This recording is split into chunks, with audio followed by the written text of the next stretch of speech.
नमस्कार मित्रांनो, मी किरण कदम आणि तुमचं स्वागत आहे आपल्या पॉइंटेड चर्चामध्ये. तर विदाउट वेस्टिंग एनी टाइम तर सुरू करूया आपल्या आजच्या बिझनेस न्यूज. तर सर्वात पहिली आणि सर्वात इम्पॉर्टंट न्यूज आहे स्ट्रेट ऑफ हॉर्मुझबद्दल. तर मंगळवारी US इराण सीजफायर झालं आणि जगाने सुटकेचा श्वास घेतला.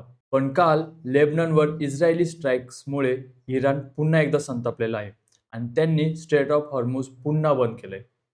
क्रूड ऑइल हा एकाच दिवसात $93 वरून परत $98 गेलेला आहे आणि जगाचा 20% ऑइल सप्लाय या स्ट्रेटमधून येतो तो आता बंद झालेला आहे आणि परत एकदा ऑइल क्रायसिस सुरू झालंय. आणि जसं की क्रूड ऑइल आता 98 वर गेलंय, तर मी तर सजेस्ट करेल शॉर्ट टर्मसाठी एव्हिएशन सेक्टर्स सेल करा आणि सध्याचे जे सेफ हेवन आहेत गोल्ड आणि डिफेन्स स्टॉक यांना होल्ड करा. तर नेक्स्ट न्यूज आहे सेन्सेक्स बद्दल. सेन्सेक्स हा काल 931.25 पॉईंट्सने खाली आलेला आहे आणि 76,631 वर क्लोज झाला आहे. तसेच निफ्टी ही 222 पॉईंटने खाली आली आणि 23,775 वर बंद झाली. म्हणजे परवा जे 2,946 पॉईंटनी प्लस झाला होता सेन्सेक्स, तो काल 931 पॉईंटनी मायनस झालेला आहे. म्हणजे एका दिवसात 31% प्रॉफिट उडालेला आहे. एकंदरीत इराण हॉर्मुझचं क्लोज होणं, देन रायझिंग क्रूड ऑइलचे प्राइजेस आणि FISने सेल करणं, हे तिन्ही कारणे एकत्र आली आणि सेन्सेक्सवर याचा इम्पॅक्ट दिसून आला. मार्केट हे शॉर्ट टर्मसाठी व्होलटाईल जरी असलं तरी लॉंग टर्मसाठी इंडियन मार्केट हे खूप स्ट्रॉंग असणार आहे. त्यामुळे प्रत्येक 5% डिपवर ब्ल्यू चिप स्टॉक्स तुम्ही नक्कीच आपल्या पोर्टफोलिओमध्ये ऍड करू शकता. फक्त एकच काय, तुम्हाला पॅनिक सेलिंग करायची नाहीये. तर नेक्स्ट इम्पॉर्टंट न्यूज आहे TCS बद्दल. तर TCSने Q4 FY26 चे रिझल्ट जाहीर केलेले आहेत. त्यांचा नेट प्रॉफिट हा 13,784 करोडचा राहिला, जो की मागच्या वर्षीपेक्षा 12.12% जास्त होता. रेव्हेन्यू ही 70,698 करोड, म्हणजे मागच्या वर्षीपेक्षा 9.64% एक्स्ट्रा. तसेच TCSने फायनल डिव्हिडंड ही जाहीर केला आहे. डिव्हिडंड जाहीर केला आहे ₹31 पर शेअर, म्हणजे वर्षभरात TCSने ₹110 पर शेअर असा डिव्हिडंड शेअर होल्डर्सला दिलेला आहे. म्हणजे असं म्हणायला हरकत नाही, फायनान्शियल इयर 26 मध्ये TCSने 39,571 करोड रुपये हे इन्व्हेस्टर्सना परत दिले आहे. तर TCS शेअर काल थोडा करेक्ट झाला, पण घाबरून जाण्याचं कारण नाही. लॉंग टर्मसाठी हा शेअर ॲक्युमुलेट करायची चांगली संधी आहे. तर TCSने AI मध्येही चांगली ग्रोथ दाखवलेली आहे. TCSने AI रेव्हेन्यू हा $2.3 बिलियनचा अॅन्युअल रन रेट पार केलेला आहे.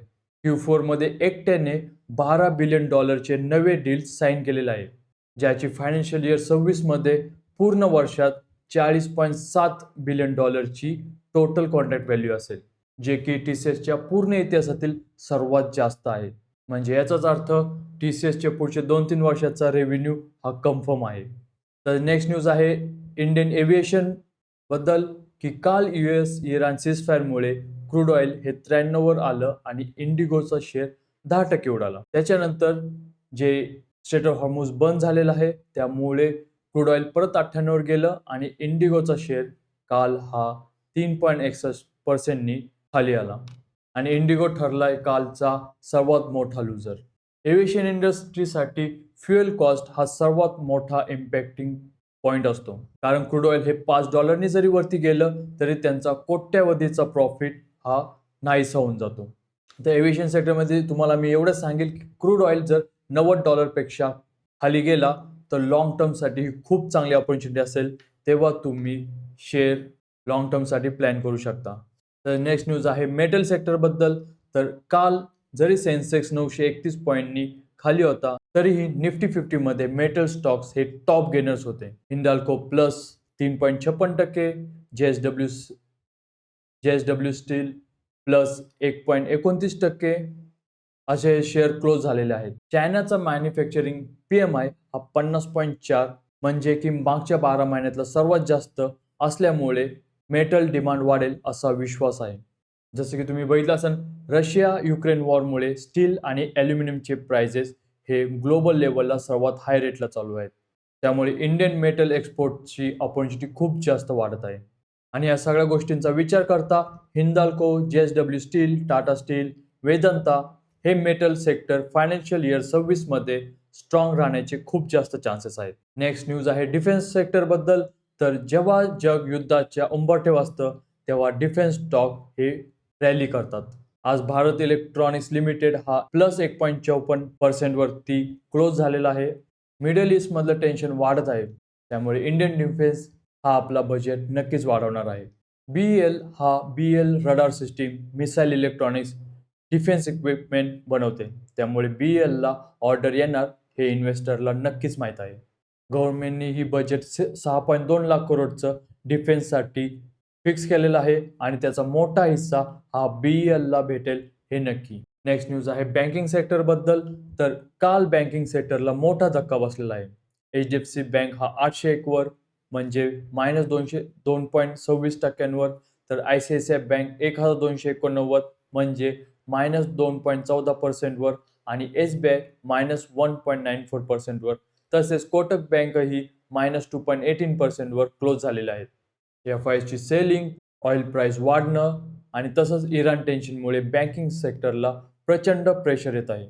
HDFC बँक हा निफ्टी मधला सर्वात मोठा स्टॉक आहे आणि तो जर -2% वर क्लोज होत असेल तर तो पूर्ण इंडेक्स खाली ओढतो.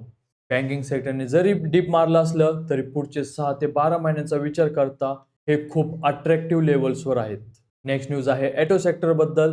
तर बजाज ऑटो काल 1.62% वर निफ्टी गेनर्समध्ये होता. बजाजचे एक्सपोर्ट नंबर्सही खूप चांगले आहेत. Africa, Latin America, south east एशियामध्ये बजाजच्या बाईक्स खूप मोठ्या प्रमाणात विकल्या जातात. चेतक EVची डोमेस्टिक सेल खूप जास्त प्रमाणात वाढते, त्यामुळे Q4 रिझल्ट येण्याआधीच इन्व्हेस्टर ह्या स्टॉकला प्रेफरन्स देत आहे. नेक्स्ट न्यूज आहे पॉवर सेक्टर बद्दल. तर काल मार्केट 931 पॉईंटनी मायनस असताना NTPC हा +1.21% अप होता, तसेच पॉवर ग्रिड कॉर्पोरेशनही +1.11% अप होता. हे PSU पॉवर कंपनीज आहेत. इंडियामध्ये तुम्ही लक्षात घ्या की इलेक्ट्रिसिटी डिमांड कधीच कमी होत नाही. तसेच गव्हर्नमेंटने 12.2 लाख करोडमध्ये कॅपेक्समध्ये पॉवर सेक्टरला मोठा हिस्सा दिलेला आहे. आणि नेक्स्ट न्यूज आहे FMCG सेक्टर बद्दल. तर काल नेस्ले इंडिया हा 1.24% अप होता. FMCG सेक्टर कधी पण मार्केट क्रॅशमध्ये हे डिफेन्सिव्ह असतात, कारण साहजिक आहे मॅगी, किटकॅट, नेसकॅफे कॉफी हे सगळे लोक क्रायसिसमध्येही खातात. नेस्लेने Q4 मध्ये चांगलीच ग्रोथ दाखवलेली आहे आणि रुरल इंडियामध्येही FMCGचं पेनिट्रेशन वाढत आहे, त्यामुळे कधीही पोर्टफोलिओमध्ये 15 ते 20% हा FMCG सेक्टरसाठी द्या. त्यामुळे मार्केट क्रॅशमध्ये हे एक कुशन सारखं काम करतं. नेक्स्ट न्यूज आहे फार्मा सेक्टरमधून. तर डॉक्टर रेड्डी लॅबोरेटरीज काल 1.73% वरती होता. मार्केट फॉलमध्ये फार्मा सेक्टर ही थोडं डिफेन्सिव्ह राहिलेलं आहे. तसेच लुपेनला भेटलेल्या FDA अप्रुव्हल आणि डॉक्टर रेड्डीच्या पॉझिटिव्ह रेव्हेन्यूमुळे इंडियाचा जेनरिक फार्मा सेक्टर US मध्ये डॉमिनेट करत आहे. इंडियाची जी $600 बिलियन ची मेडिसिन मार्केट आहे त्यातला 40% हा जेनरिक ड्रग इंडिया एकटा बनवतो, त्यामुळे फार्मामध्येही SIP करायला काहीच प्रॉब्लेम नाही. नेक्स्ट न्यूज आहे पेट्रोल प्राइसेस बद्दल. तर क्रूड ऑइल काल $93 वरून $98 गेलेला आहे, पण इंडियामध्ये पेट्रोल डिझेल प्राइसेस हे अनचेंज राहिलेले आहेत. मुंबईमध्ये पेट्रोल 103 रुपये तर दिल्लीमध्ये 94 रुपये पर लिटर असा रेट राहिलेला आहे. जेव्हा क्रूड ऑइल $102 होतं तेव्हाही हाच रेट होता, पण आता क्रूड ऑइल 93 वर आलेला आहे तरी सरकारने कमी केलेलं नाही आणि आता $98 वर असताना ते तर इम्पॉसिबल आहे. त्यामुळे पेट्रोल डिझेल जर महाग झाले तर EV ॲडॉप्शन हे वाढणार आहे आणि त्यामुळे तुम्ही EV बाईक मेकिंग कार कंपन्यांना नेहमीच प्राधान्य देऊ शकता. नेक्स्ट न्यूज आहे गोल्ड बद्दल. तर काल गोल्ड हे 13,885 रुपये पर ग्रॅम म्हणजेच 1,51,000 रुपये प्रति तोळाच्या जवळ होते. इराण इस्रायल टेन्शन, तसेच डॉलरचं वीक होणे आणि सेंट्रल बँक बाईंग यामुळे गोल्डचे रेट हे ग्लोबली खूप वाढत आहेत. त्यात इंडियामध्ये वेडिंग सीझन जवळ येतोय, अक्षय तृतीया जवळ येते, तर रेट हे वाढणारच. नेक्स्ट न्यूज आहे इन्फ्रास्ट्रक्चर आणि फूड डिलिव्हरी बद्दल. तर लार्सन अँड टर्बो काल -2.27% वरती क्लोज झालेला आहे. तो निफ्टी मधला सेकंड नंबरचा सर्वात मोठा लुजर ठरलेला आहे. तसेच झोमॅटोनेही -2.36 वरती क्लोज झालेला आहे. L&Tला इराण टेन्शनमुळे मिडल ईस्ट मधले त्यांचे प्रोजेक्ट स्लो होण्याची भीती आहे, कारण L&Tचे मोठे कॉन्ट्रॅक्ट्स हे गल्फमध्ये आहेत. तसेच झोमॅटोला फूड डिलिव्हरी सेक्टरमध्ये होणारे कॉम्पिटिशन आणि व्हॅल्युएशन कन्सर्न त्रास देत आहेत. तर नेक्स्ट न्यूज आहे कन्झ्युमर रिटेल आणि ॲटो सेक्टरबद्दल. तर ट्रेंड म्हणजे झुडिओ, वेबसाईट हे -1.40% होता आणि महिंद्रा अँड महिंद्रा -1.35%. ट्रेंडवर व्हॅल्युएशन कन्सर्न आहेत, त्यामुळे स्टॉक बराच महाग आहे. तसंच महिंद्रा अँड महिंद्राला रुरल सेंटिमेंट हे स्लो होण्याची भीती आहे. क्रूड ऑइल जर महाग झालं तर फार्मिंग कॉस्ट वाढतो. पण महिंद्रा अँड महिंद्राच्या काही गाड्या ह्या EV मध्ये आहेत, जसं की XCV, B सिरीज. त्यामुळे long term story Mahindra and महिंद्राची ही पॉझिटिव्ह आहे. तर नेक्स्ट न्यूज आहे बायोकॉन बायोलॉजिक्स बद्दल. तर ह्या कंपनीला US FDA ने यासिनटेकचा अप्रुव्हल दिलेला आहे. हे जॉन्सन अँड जॉन्सनच्या स्टेलेराचं बायोसिमिलर आहे. स्टेलेरा हा US मधला $10 बिलियन ड्रग आहे आणि बायोकॉन आता जेनेरिक व्हर्जन विकणार. त्यामुळे इंडियाच्या बायोटेक सेक्टरमध्ये ही चांगली मोठी ग्लोबल रिकग्निशन आहे. तर नेक्स्ट न्यूज आहे सेबी बद्दल. तर सेबीने काल एक महत्त्वाचा निर्णय घेतला आहे. जिओ पॉलिटिकल टेन्शन्स आणि मार्केट व्हॉलेटिलिटीमुळे IPO ऑब्झर्वेशन लेटरची व्हॅलिडिटी सप्टेंबर 30 पर्यंत केलेली आहे. त्यामुळे ज्या कंपनीजने IPO फाईल केले होते त्यांना आता घाई नाही. झेप्टो, फार्मिजी, क्रेडिट बी, बोट या सर्वांना आता कम्फर्टेबल टाइमलाईन मिळालेली आहे. तसं नेक्स्ट न्यूज आहे ओम पॉवर ट्रान्समिशनच्या IPO बद्दल. तर ओम पॉवर ट्रान्समिशन लिमिटेडचा IPO आज 9 एप्रिलला उघडला आणि प्राइस बँड ही त्यांनी ₹166 ते ₹175 दरम्यान ठेवलेली आहे. सबस्क्रिप्शन ही 13 एप्रिल पर्यंत चालू असेल. लिस्टिंग ही 17 एप्रिलला होईल NSE आणि BSE या दोन्ही एक्सचेंजवरती. तसेच कंपनी ही पॉवर ट्रान्समिशन इक्विपमेंट बनवते. इंडियाच्या 12.2 लाख करोड कॅपेक्स मध्ये पॉवर इन्फ्रास्ट्रक्चरला मोठा वाटा आहे.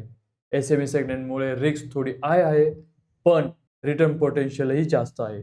तर मित्रांनो, माझं तर हेच म्हणणं असेल की बँकिंग सेक्टर हे सध्या प्रेशरमध्ये राहणार आहे आणि लवकरच इन्फोसिसचाही रिझल्ट येईल. त्यामुळे IT सेक्टरला एक डायरेक्शन भेटेल आणि डीपमध्ये तुम्ही नक्कीच HDFC, ICICI यांना ॲक्युमुलेट करू शकता. हिंदाल्को, BEL यांना होल्ड करा. गोल्ड होल्ड करा. क्रूड ऑइलचे प्राइसेस डेली वॉच करा. जर $100 वरती जर क्रूड ऑइल प्राइसेस गेले तर डिफेन्स सेक्टरला नक्की बाय करा. मित्रांनो, तर तुम्हाला 20 अशा कन्फर्म बातम्या मी दिलेल्या आहेत. TCSने हिस्ट्री केली, इराणने शत्रुत्व वाढवलं, मेटल्स चमकले, बँक्स पडले, हे सगळं एकाच दिवशी घडलं आणि तुम्हाला हे सगळं कळलं ते आपल्या चॅनेलवर असल्यामुळे. त्यामुळे चॅनलला लाईक, शेअर आणि सबस्क्राईब करायला विसरू नका.